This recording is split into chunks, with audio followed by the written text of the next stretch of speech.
Hey everybody, this is Ben of XDA TV. So this is the Samsung Galaxy A52 5G. So this is only one of three new mid-tier devices that Samsung launched globally yesterday. Unfortunately, here in Hong Kong, we're not getting the Samsung Galaxy A72 or the A72 4G. So we're only getting the 5G version, and these are the two devices I have in my hand. But to be honest, there aren't that many differences between the A52 5G and the 4G model. The only differences are chipset. The 5G model runs on a Snapdragon 750G compared to the 720G in the 4G model, and the 5G model has a 120Hz refresh rate OLED panel, whereas on the 4G model, it's a 90Hz display. So now Samsung has not announced US prices yet, but in Europe, the A52 5G will sell for 429 euros, which comes out to around 519 US dollars. The price in Hong Kong also converts to about the same, 519 US dollars. So you can probably expect similar price in the US too. Okay, let's look at the hardware. So first things first, the A52 5G has a plastic back. Now, Samsung actually applies some unique coating to it to make it feel not as plasticky. It actually feels pretty nice in the hand. It's grippy, it's matte, it does not attract fingerprints. I also like this camera module design, which sort of blends into the back panel. This kind of reminds me of the Oppo Find X3 Pro's back panel, just not as premium, obviously. Now, one thing I know a lot of viewers are going to like is that this phone does not have a curved screen. It has a flat panel. It's an OLED panel, 6.5 inches, 2400 by 1080 resolution and 120 Hz refresh rate. All right, now let's look at this display. 6.5 inch AMOLED panel. I know what you're thinking right now. The screen looks a little bit dull, right? But keep in mind, I'm under direct sunlight and it's a really overcast day. Most mid-tier phones displays under this scenario would struggle the same.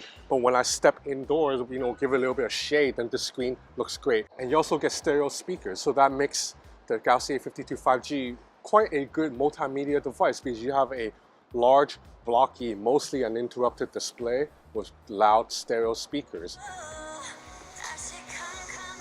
Now, because this is a mid-tier device, you also get a headphone jack and support for micro SD card up to 1 terabyte. Now, the Snapdragon 750G is paired with 8 gigs of RAM, and these are scores on Geekbench if you're wondering how this chipset performs.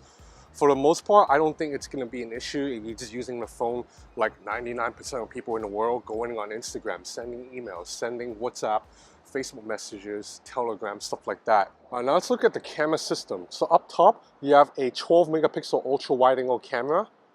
Down below, it's a 64 megapixel main camera with an f1.8 aperture. This main camera also has OIS, so video stabilization is actually quite good for a mid-tier device. And then down here and to the right here, you have a pair of 5 megapixel sensors for macro and depth.